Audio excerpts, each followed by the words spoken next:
Good afternoon, ladies and gentlemen, from sunny and warm Belgium.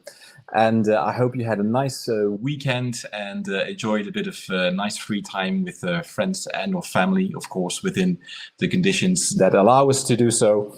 And well, welcome to this second edition of the Fleet Europe Fleet Week, with this time a focus on LCV management. So a very interesting topic, especially in the context of the growing e-commerce, etc., the evolution that we are seeing in connectivity, telematics, also, of course, the growth in the number of electric models coming on the market. So I'm sure this will be a very interesting learning opportunity for you all.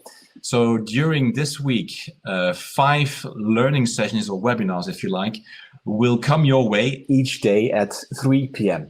So once you are registered, and you have already registered, otherwise you wouldn't be here, you can just check in every day at 3 p.m. for the next session. So please do so. You're more than welcome.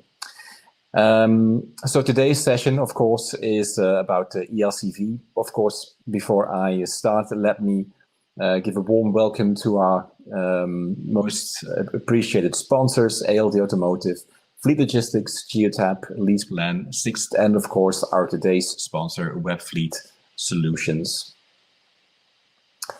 Now, before we get started, I must draw your attention to this disclaimer. In short, it says that this webinar, this learning session, is for information purposes only, that reproduction is not allowed without prior permission from Fleet Europe, Nexus Communication, and that a recording of this session will be available afterwards, so you may review it if you would like to do so.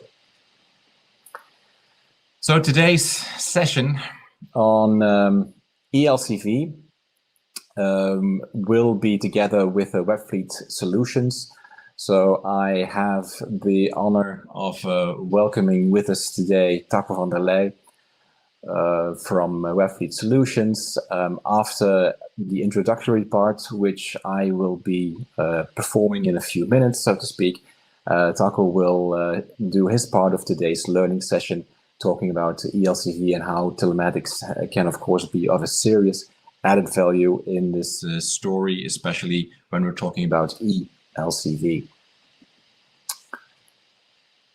So, and let's not forget that you are, of course, free and encouraged to use the chat function to ask us your questions. So any questions you might have, please feel free to enter it in the chat function of this tool. So we will pick out your question and answer it at the end of this session.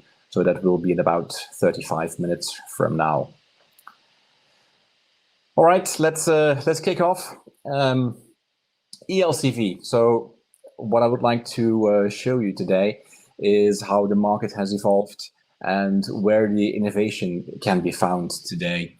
We all know, of course, that a few years ago, eLCV was, let's say, more or less a marginal phenomenon on the European market, with just a few models out there.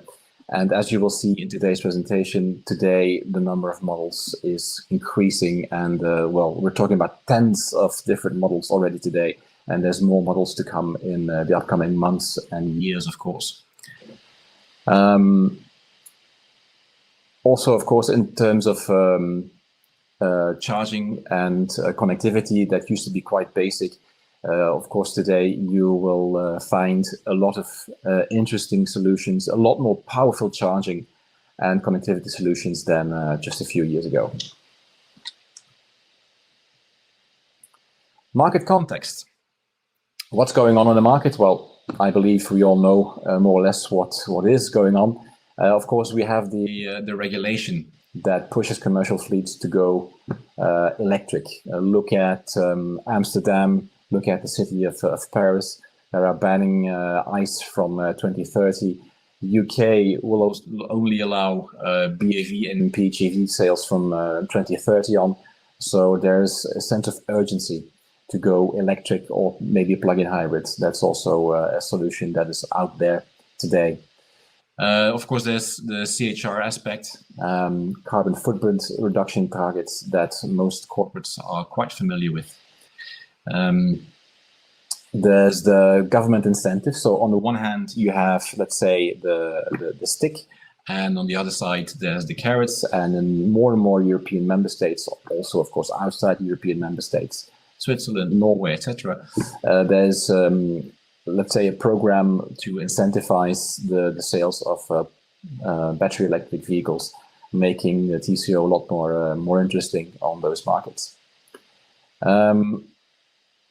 Last but not least, the battery cost itself is also coming down. We have, let's say, come from a situation where the kilowatt hour price was about $1,000 to $100. And today we are at about $137 per kilowatt hour. And we should drop below $100 by 2023-24, according to Bloomberg and YEF. What can we see in terms of market evolution? Well, the total number of LCVs that were registered last year, that amounted to 1.3 million units. That's a drop of more or less 17% compared to 2019. I don't have to explain you why. But on the other hand, we see that the total number of eLCV has augmented up to 28,600 euros, so units. Sorry, so that's an increase of about 26%. So in a declining market, eLCV has grown last year. eLCV market share today is more or less 2%. So one van in 50 today is electric. What can we expect from the market in 2025, more or less? Well, the CHGR rate for LCV is about 4.5% to 6%, depending on the source. In Europe, we can compare that with a CAGR rate of in between 45 and 75% within this and the next 5 years for eLCV. So that's just gigantic in terms of growth. So within this and 5 years, we will see the market share of eLCV grow to in between 12 and 20%, depending on different scenarios. This is an overview of the models that are already on the market today or that will be available quite shortly. And as you can see, depending on the OEM group and the segments, this is sorted by size and by OEM. You can see that, well, most of the gaps have already been filled. And looking at what is available today, you can see that it's mostly in the medium segment and in the large segment. Of course, in the small segment, more models will come to market, but it's a matter of cost, of course. Small vans, small margins, so they will come to market in the coming months. But the main focus has been on medium and on large vans. Also because there the market potential is a bit higher. A few models in particular, the brand new Renault Kangoo, which has a battery size of 44 kilowatt hour, which is of course already not too bad in terms of range. So that's about 265 kilometers of range. Charging capabilities have increased considerably compared to the previous Kangoo. So you can, for instance, charge at 22 kilowatts AC and 75 DC. Payload up to 800 kilos and 3.9 cubic meters of cargo space. Another very important newcomer, if you ask me, is the Fiat e-Ducato. Why? Because it is available in a lot of different models and conversions. It has a very interesting payload, up to nearly 2 tons, can charge up to 17 cubic meters. So that's basically the same or even better than the standard diesel models of the Ducato. And if you look at the battery size, well, it goes up to 79 kilowatt hours, offering a range of 360 kilometers. So that makes electric driving very feasible for a lot of corporates. And this is a bit of a, let's say, a maverick solution. It's called Arrival, and it is actually built for purpose for UPS. So if you don't find the model on the market that suits or fits the bill, well, why not ask a startup like Arrival to build a electric van for you? So in this case, the postal and delivery services. This goes up to 130 kilowatt hours. That's just unimaginable. Well, it was unimaginable just a few years ago, but now, I mean, 130 kilowatt hour, that means that you can drive 500 kilometers on a single charge. So this is going to be a game changer, if you ask me. It will be built in micro factories, not in a central factory somewhere in Europe or in the US. No, it will be built locally in micro factories with, let's say, modular components, which are lightweight. So a very interesting concept. I'm sure this could be a true game changer for the last mile and more than the last mile solutions for many companies. Then finally, an outlook to the future, let's say, what's going on in terms of innovation. Well, I've ranked these from, let's say, a very close and realistic to almost science fiction. And that might surprise you a bit, looking at the three different elements. So plug and charge, that's actually the first element that is already near market ready, or let's say already market ready. Then we have inductive charging, that's maybe a bit further down the road, and then V2G is actually a bit of a problem. Let me explain you why. So plug and charge, many OEMs have already agreed to use as a common standard, like BMW, Renault, Stellantis, Tritium, Volkswagen. You see all the names here. So they will implement plug and charge as standardized by ISO before the second half of this year. So this is actually just around the corner. This is very interesting. No more needs for tags, for fuel cards or charging cards. Just plug the vehicle. There's a communication between the vehicle and the charging station, and that's it. No more tags, no more fuss with cars. So that's actually a real game changer. Inductive charging. Well, some OEMs have already offered this solution, like BMW, but then they withdraw it. Well, it is not really clear why. BMW said, okay, we are going to offer it, and then they didn't offer it at all. Also, other OEMs said they were going to develop it and offer it, like Porsche on the Taycan. It's not happening. And why is it not happening? Well, there seems to be a technological challenge, or there are several technological challenges, because, well, no plugs, no wires, no interface. That requires a lot of testing and investment, and of course a standard that needs to be agreed upon. So it's quite difficult to achieve this. Apparently today there's to my knowledge 2 projects that are involved in inductive charging. That's Jaguar I-Pace in Oslo, and there are a few taxis in Nottingham in the UK as well. And then V2G, that could really make a huge difference in TCO, because V2G basically means that you can use the electricity in the battery of your eLCV and give it back to the grid, make some money out of that. So if you connect all your LCVs on a local grid, they can act as one big battery. They can power your facilities, etc. So that would make things a lot more interesting. And it's actually also a necessity if we want to go electric all the way with all our vehicles. Well, there seems to be several challenges. Kademo is a standard that's already out there from Nissan. That's the Japanese fast charging standard. So if you have a Nissan eLCV, yes, you can. If you have a Leaf, yes, you can do V2G. But the CCS standard that is being used by all OEMs, basically in Europe, well, they are not able to charge bidirectionally today. And well, we still need a few years before we're there. So that's a bit of a shame, actually. That doesn't mean that we can smart charge, but that we can't smart charge. Of course, you can do load balancing and stuff like that. But unfortunately, today, vehicles are not able to communicate with the infrastructure just yet. So it'll be a few years away before we get to V2G.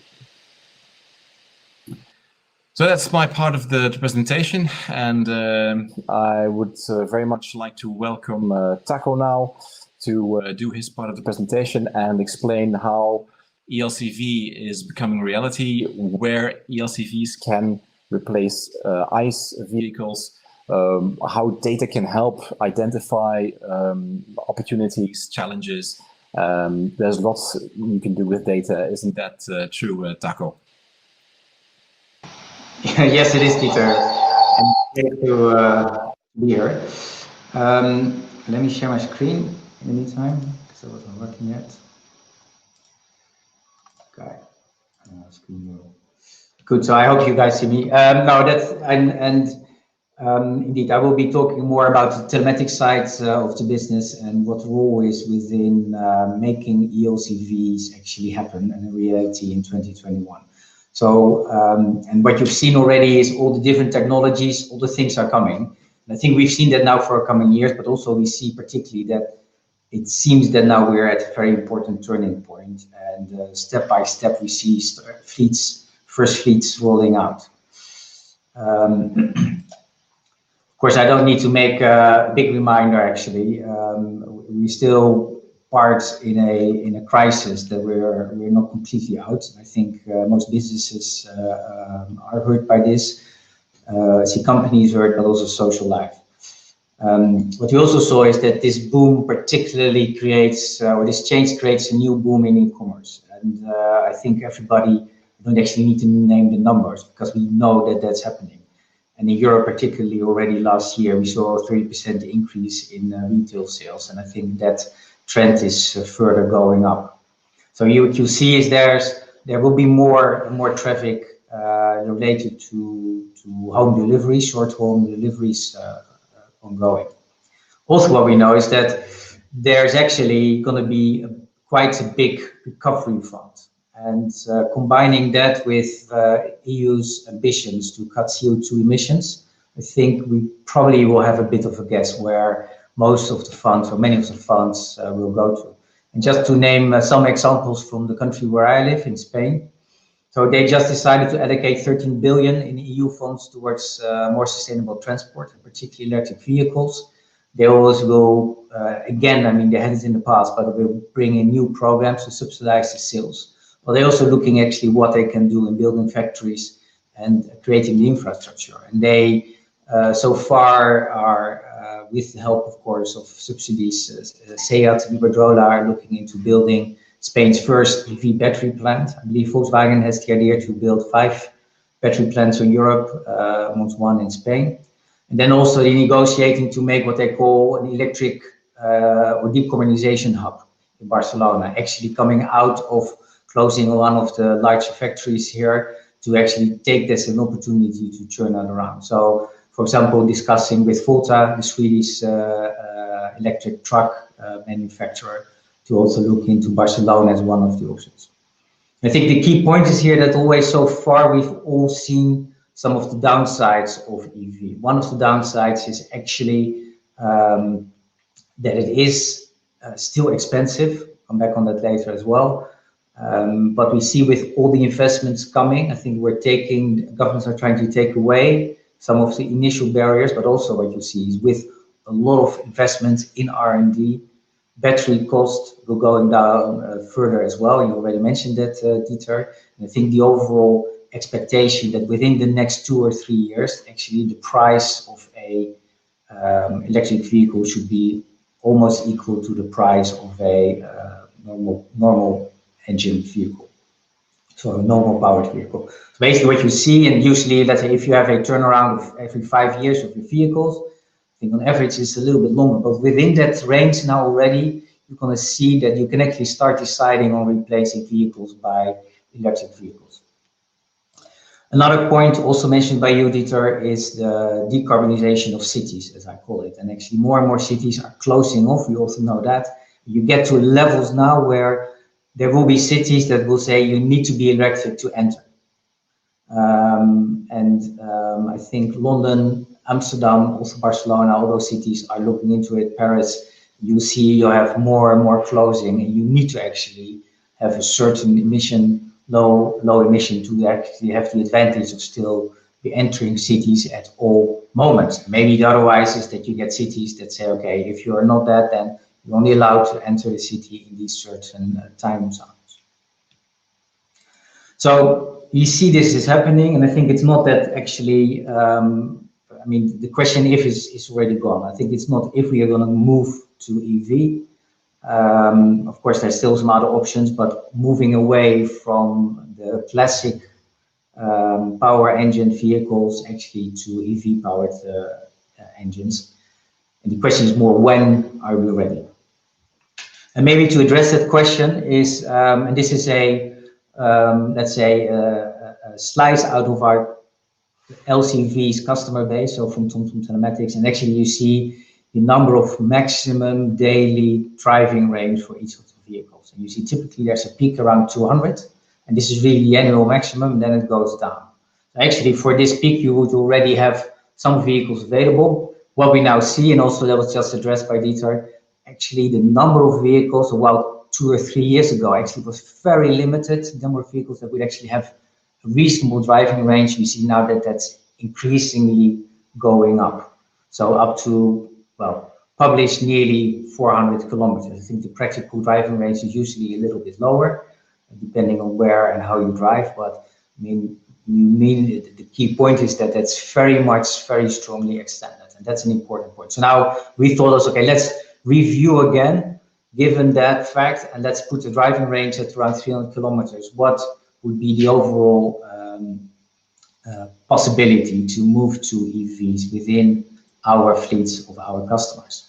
So actually we did a scan of our database. We're looking at anonymized data, actually 100,000 vehicles, eLCVs that we took out of the data. And actually there we looked at, okay, what does that mean? How many of those vehicles could we potentially, just looking at driving range, already electrify? And the outcome is that about 60%, just over 60% of commercial vehicles in Europe could already be replaced, just based on the driving range of 300 kilometers. We also looked a little bit, okay, sometimes you go over that, but in principle, you can actually manage that. Okay, so I think that's already quite massive. And if you look at many customers, how they actually use the vehicles, you see actually you don't need that maximum driving range. There's a lot of emotions related to that as well. I'm actually an EV driver myself, and combining it with the family together with my wife. And there's always this emotional thing. When do you start charging it? My wife really wants to start charging it when there's still 150 kilometers left in driving range. And I feel, okay, we can go much lower. But that's always a bit of the thing. And of course, there's maybe even up to the game, how far can you still go? We also looked at the differences per country. You see, typically, I think more advanced countries have actually a larger possibility. They also, it depends, of course, on the scope. I think they're more probably city-based, the more local trips, where you look at some other countries where there's maybe much more larger trips that they are doing. So I think still on average 50% per business, you could say, or per country is a very good thing already to do, because if you do that, you already have quite a large impact on the overall reduction in emissions of carbon. And I think that's, of course, one of the key objectives that we want to have with this. Then we looked at the different sectors, and passenger transport. Of course, we looked at eLCV, so you're talking about taxis, small minibuses. Is actually they're doing much more longer trips, but still there, 39%. You could actually already switch. Then you look at food and beverage. There's a lot of deliveries in there. Also there you see 45%. Then of course, if you look at installations, repairs, but also professional service, they usually go to a customer. They stay there for a little longer time. So they're daily, they maybe have less trips and they're not that long on the daily perspective. And there you see actually technical installation repair already almost 70% could in practice be replaced by electric vehicles. So I think you see there's a massive potential, and even in the passenger transport, also in the delivery of food and beverage. Now, and also that was already announced a little bit, I think there's another opportunity that brings this, and this is what is called special purpose-built vehicles. An electric vehicle has a different construction process, particularly if you don't look at very large scale. You can still easily build for a relatively low value, create your own vehicle. See, because basically it's a battery, it has wheels, there's an electromotor, and there is depending on how far you want to say a computer on it. Some people say it's battery with a computer.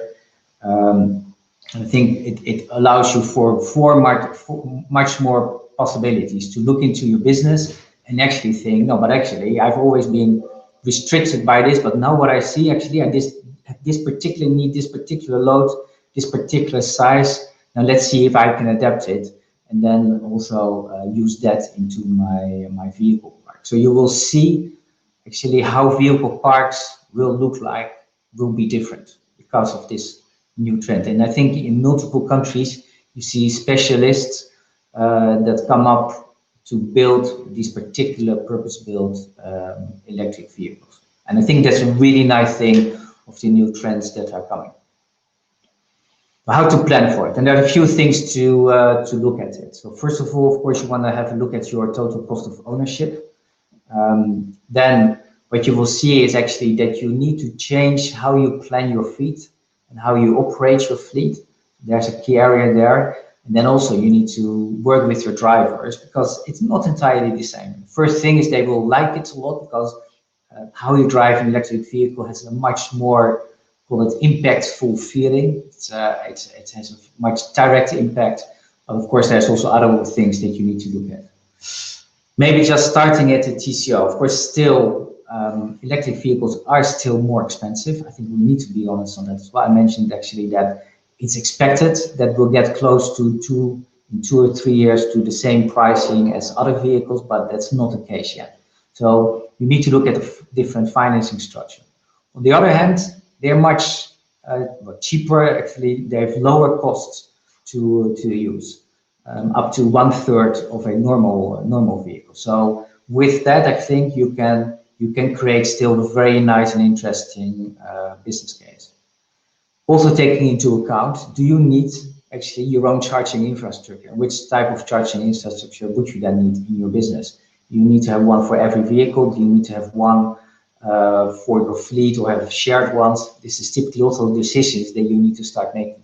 Charging infrastructure can be relatively expensive. I think for business infrastructure, you're talking up to 5,000 euros, but it can be actually more. So this is typically something to look at. Then of course, you're not buying, or your fleet is not using fuel anymore, but actually it moves to electricity. So you need to see how you manage that, how you have your overall power management in your site, and also look at what's the best ways to purchase the electricity from the net. Maintenance and maintenance planning will be different. On general, an eLCV needs less maintenance, so here you can actually have an extra benefit. But also where you need to look at actually part of your TCO, how can I further extend the life of my battery? And I think here there are studies that say if you do your charging well in the right way, you can up to 20–30% extend the life of your battery. And that's part of the key cost actually. I think that's an important part of your overall total cost of ownership as well. In your fleet operations now and in your planning, you need to include what I call charging management. So you need to start looking at, when do I charge? Do I charge on the go, or actually do I just do a charge at night? So it does overnight charging, which actually helps you making different decisions. And the 60% of fleet that can be electrified that I mentioned is basically based on overnight charging. So you can do all the trips you want to do in a full day, and then you go back and you do overnight charging, either at your site or at the driver's location. With that, of course, order planning also becomes important, because you need to make sure that it's done in a way that your fleet your vehicles can have the right range ready actually still to do the trips the next day, but also make sure that you don't overgo that range. Or if so, you can actually plan charging within that. This is all going to be part of the order planning process. And then because you're likely using multiple type of vehicles, you're going to get what I call trip cost allocation. So how much power do you use for every trip? And then actually to what trip do you allocate it? Then the driver, I mean, in how you drive, and for those that have an EV, you know already, I mean, it's very It invites you to drive much quicker, actually, with much more power usage in that case. So you need to be probably more careful. This is typically also something where fleet management systems help, because there's driver coaching systems actually to internally help customers or drivers to drive more carefully and with less, let's say, quick actions, quick accelerations are typically things to avoid. Also, the home charging is something to think about. So many companies allow drivers to take their LCVs home. In that case, you need to start thinking, okay, how am I going to do that? And please don't forget it. Don't forget to charge your vehicle. It will happen, particularly in the beginning, quite often.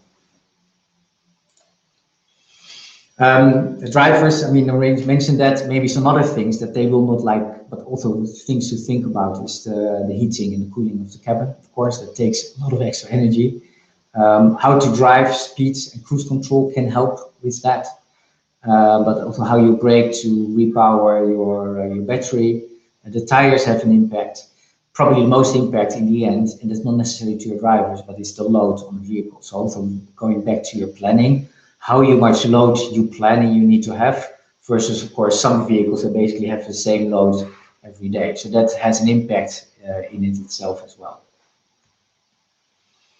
And I already mentioned that it's also about how telematics can help. And I think particularly in your general operations, we can help and to see where the battery is, what is the range of the battery. So it helps you to make quick decisions if you need, for example, somebody that needs to go to a certain location on a certain distance. On the other hand, also that can be used then by, for example, prioritize your charging. How can you see which vehicles I need to charge first versus other vehicles, and also plan for the next day.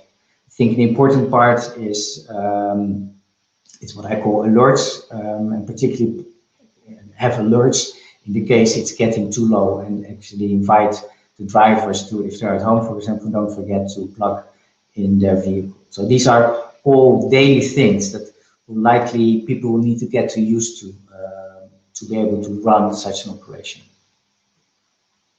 And the charging management, what you're going to get, particularly if you don't have a lot of chargers already at your business, you need to see which vehicles am I going to go charge, and what things, and we're working on actually how can we actually combine them by connecting telematics to, call it, the cloud of infrastructure and charging infrastructure.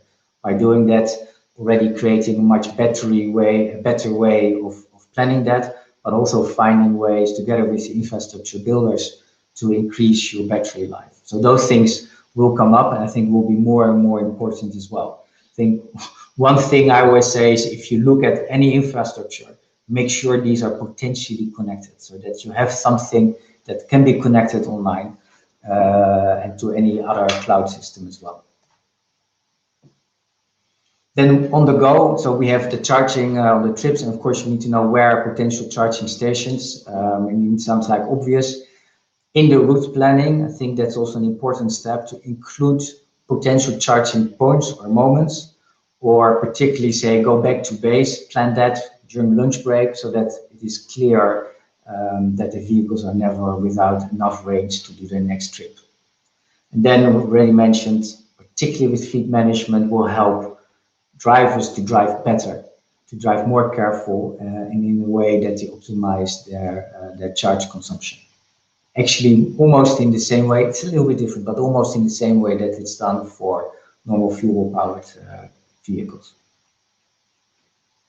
Now, on the go and while you're driving, I think what you will see is there are more and more companies are building infrastructure to help fleets with doing that.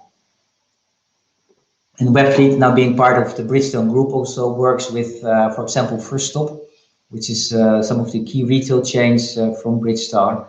And actually, this is an example from Spain, where they are equipping, and they're already quite a network of First Stops are being equipped with EV chargers.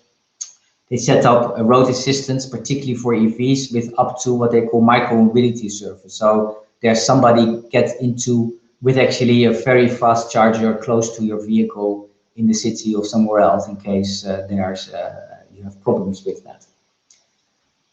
With that, they're also building in a network for fast charging. And so this power charging grids actually is now being set up from Sevilla to the north, Bilbao in Spain.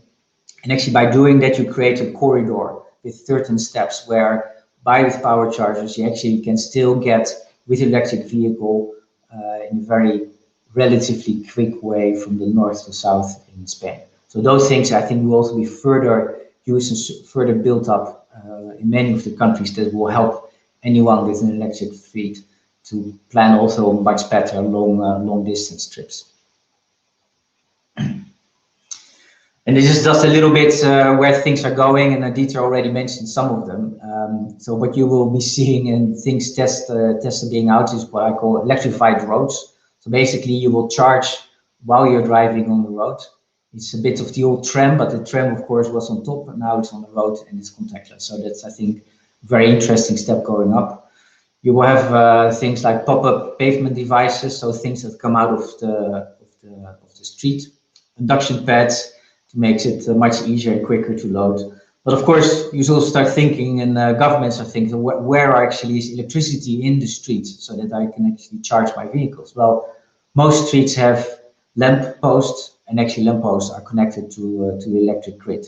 So that's actually an opportunity to build integrated lamp posts with EV chargers. I think there will be very interesting new things that will be coming up in the next years.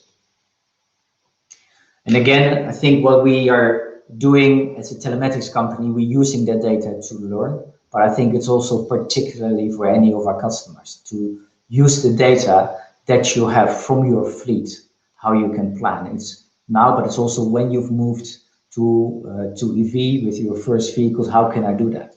For example, one thing mentioned here is seasonality. Seasonality, particularly weather, has a very impact on your driving range. Winter conditions versus summer conditions makes quite a lot of impact. And now you may not notice it now. I think it will have much more impact when you drive an EV. Of course, you need to learn actually what is the overall consumption of an EV. How does that work? How does that pay out?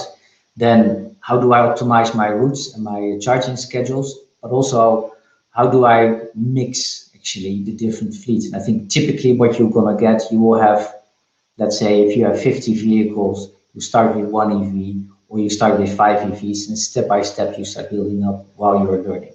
And I think that's also what we would say to our customers. Actually, don't, of course, you can go for a complete change. That will not happen. It will always be gradual from one to another. And you need to have both information in your systems, and then learn with your EV part and see how that is going to work out.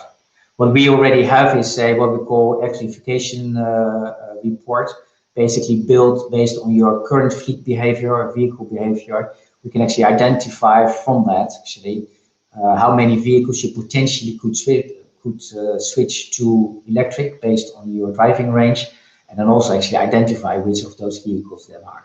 So that would just be a help for customers to see, okay, this is my first step. Now I know what I can do. These are the ones that I'm going to change first. And I think that's already a big help. And that's actually, I think, maybe to close off, the key challenge will be to combine both. I would say phase in the eLCVs step by step. So you will not have a complete change, but try first with your first ones. Then learn how to integrate the different way of planning, but also different financing model that is being used. So actually how you do that, and also there Telematics can help you doing that. And then I think you need to have one platform to manage both. So you can make the right comparison and you understand how you're actually going to make it from maybe 1 or 2 vehicles to all of your vehicles. And of course, we are happy to help you with that. With that, I'm coming to my end. I think as a starting title was making eLCV a reality in 2021. We've been waiting. I think the industry has been waiting. We see a very big shift. In the next 2 or 3 years, the business model will be completely changed. I think the ones that now already start making, and that's possible based on range, you can already make the shift. actually will be the ones that will be leading, I think, in 5 to 10 years. So I invite you to make that first step, one step at a time, but for sure starting today. With that, I'm gonna give it back to you, Dieter. Thank you very much, Taco, for your enlightening presentation on eLCV and how data can support the adoption of electric LCVs. I think in a nutshell, Taco, we can say that without data, there's just no beginning at electrifying your fleet. I think that's a good resume of today's presentation. Without data, there's no eLCV. So thank you again. I would like to invite the audience again to ask us their questions through the chat function. So you can do that on the right-hand side of your screen. You see the chat or Q&A. It's up to you. You can use either the chat thread or the Q&A thread. It's your choice. So feel free to ask us your questions. I already had a question beforehand, and this is one for you, Taco. And the question is, how can businesses make use of the EV data research regarding the potential of fleet electrification? So how can telematics data support in making the switch from ICE to EV? Yeah, well, basically, and I think I mentioned part of that. This study that we did is actually done on our overall customer base. But we can do the same thing. Actually, we provide the same thing to our individual customers. So an individual customer can see within his fleet how many vehicles have a maximum driving range within a period of 1 year. And based on that, they can actually already select which vehicles they can already start changing. So in a way also that you don't have, let's say, all the anxiety of how I'm going to plan my range and is this enough per day, in a way that actually you only have to do overnight charging. I think that's kind of a key part, because then your existing operations are not disrupted. You can continue existing operations as you always did. Just don't forget to do your overnight charging. All right, thank you very much. I've got a second question for you, Taco. How does telematics enable you to determine which type of charging infrastructure you need? In most cases, it will be AC charging from a range of, let's say, 7 kilowatts to 22 kilowatt, but in some cases, fast charging DC might be interesting or even required for business continuity. So how can telematics support you in deciding what type of charging infrastructure you need? Yeah. I think you go back to the fleet planning and looking at the number of trips that you do. The key point here is also, do you go to an overnight planning or non-overnight planning strategy for your fleet? And if you have fleets that exceed the range, basically that there is, and actually also what you saw from the earlier data that I showed, there are very few vehicles that you need to be charging more than once a day. Okay. Again, it goes back to your fleet planning, your type of business. I think you can always plan your business in such a way that you do one break. If you want to go for that, you need to have a more power charging capabilities, because you need to have a short-term charging. If you have, let's say, you stay within your day range, then of course the overnight charging is enough. I think where you typically will see is that you have a few vehicles that need to be charged during the day. So you need to bring them back, or you actually relate to a network like First Stop, where there's power chargers outside your company, and then you need to plan it that they come back at a certain moment to charge. But I think it's more also the mix between one and the other. But you will see that typically most of your vehicles you can still do within 1 day driving and charging overnight. All right, thank you. We've got a question coming in from the audience. So there's David Watts, who wants to know, did the analysis take into account real-life winter range rather than using WLTP? I'm not sure if I fully understand those acronyms. I'm not that strong in acronyms. But basically, the year was a full year of driving data. So basically, based on that, we have all seasons that were included for the different businesses. So using both winter and summer conditions in the full study, we really took a full year of driving driving trips into account. All right. I have a question about hydrogen. So there's still a significant part of LCVs that does travel more than 300 kilometers per day. And the question is, of course, would hydrogen not be a better solution?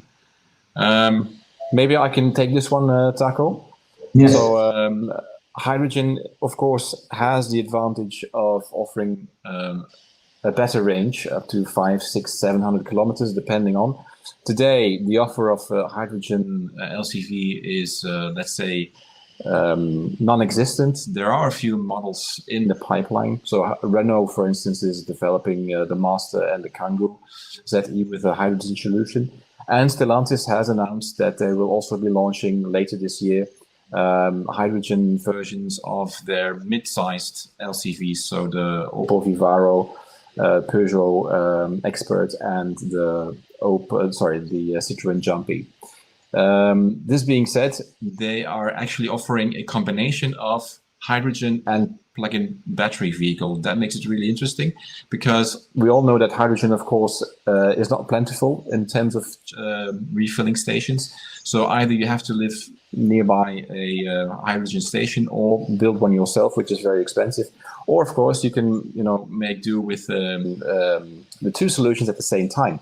So the interesting part about this is, of course, you can charge your battery and fill your LCV with hydrogen if hydrogen is available. So in this way, the hydrogen actually operates as a kind of a range extender. So according to me, that could be an interesting solution. Full hydrogen, so without the pluggable batteries, I'm sure it'll come. It'll certainly come in trucks. It's already there in trucks, by the way.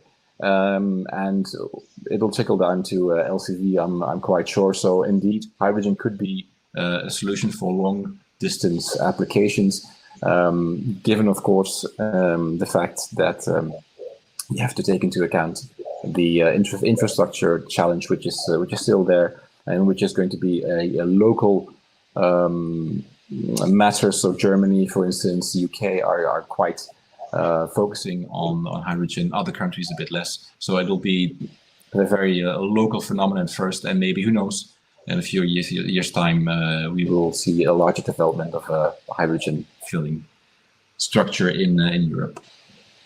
So, and I have another question for you, Taco. So how can Webfleet Solutions monitor battery health? That's, I think, an interesting one. And offer tools to maintain battery health, because that's, of course, a major concern. It's about TCO, it's making sure that the fleet performs optimally, and it's making sure, of course, that the vehicles are still in good condition at the end of their use cycle. Yeah, so the battery health is an important topic. We're not doing that ourselves, but working with partners to see how to do that. What we did have, for example, we built our own AI algorithms to estimate the battery of a fuel-powered, combustion-powered vehicle. Which, of course, a different type of battery, much smaller. But there you see already from the learnings that we get, you can quite well predict when such a battery ends. And the idea is also to do the same. We don't have, honestly, let's say, enough data yet, because vehicles are not that long, and we don't have that many vehicles already that went through their full cycle of their batteries. I think there's still a lot of learning to be done, but we are and will be adapting our algorithms for normal, let's say, batteries for normal cars to the ones for EV as well. Okay. We've got a question coming from Gabriela asking, my biggest challenge is that small LCVs only have small batteries, meaning a small range. What's the solution? Well, I think that's a relevant remark. It's a matter of price, of course, and also it's a matter of weight. A larger van can, of course, carry more batteries and still be, let's say, interesting in terms of payload, etc. Into the smaller van segments, like the Kangoo, etc. Yeah, it's a matter of cost, and it's also a matter of demand from the market. If there should be a large demand in the market for small LCVs with a longer range, I'm sure the OEMs will offer that. That being said, there are already a few smaller LCVs out there that do offer, let's say, a medium to already considerable range, like Maxus. You have the eDelivers 3, for instance, which is in the small to medium segment, and that has already quite an interesting range. And it's maybe not top of mind because it's a Chinese OEM, but that's maybe also a lesson that we can learn these days. That's, try to look just beyond your usual suppliers. There are new suppliers out there, such as Maxus, that do offer interesting solutions. So that's maybe something you could consider. Yeah, well, can I just add to that, Dieter? I think one point, now we mentioned, of course, you can look at your purpose and does it really make sense or not, and which vehicle to plan for which type of trips. I think also there's a change of mindset. So how you plan your operations will start to be different. I think that's also why you need to start at one point and start learning about it. In your planning, maybe you need to adjust, let's say, when your drivers have breaks, so that actually you coincide those two much better together, right? And if you have to have 2 charging moments per day, which you should actually try to avoid, I think 1 charging moment should be okay. But if you have to have 2 charging moments a day, again, it's all about the planning, how you can automate the planning, how you do that differently, and you very likely need to go away from your existing way of planning your operations. Yes, I agree. It's more than just looking at the range of a vehicle. It's about planning. It's about using these LCVs in a different way. And I'm sure range is one thing, but it's making it work in terms of operations. That's the key, and that's where telematics, I'm sure, can be of great assistance. I'm afraid we have reached the end of our learning session today. So thank you again, Taco, for being here and for sharing your ideas on how telematics and how Webfleet Solutions can support fleets in adopting LCVs successfully. Thank you, audience, for being here, ladies and gentlemen. Of course, we would like to invite you to join us tomorrow again at 3 p.m. So tomorrow's session will be about eLCV or not LCV. Do you know the answers to this question? So it will be with ALD Automotive. Very interesting session, I'm sure. So if you have already registered for the Fleet Week, you don't have to re-register again for tomorrow or for the sessions after tomorrow. You can just come online and follow the session, follow every session you want all week long.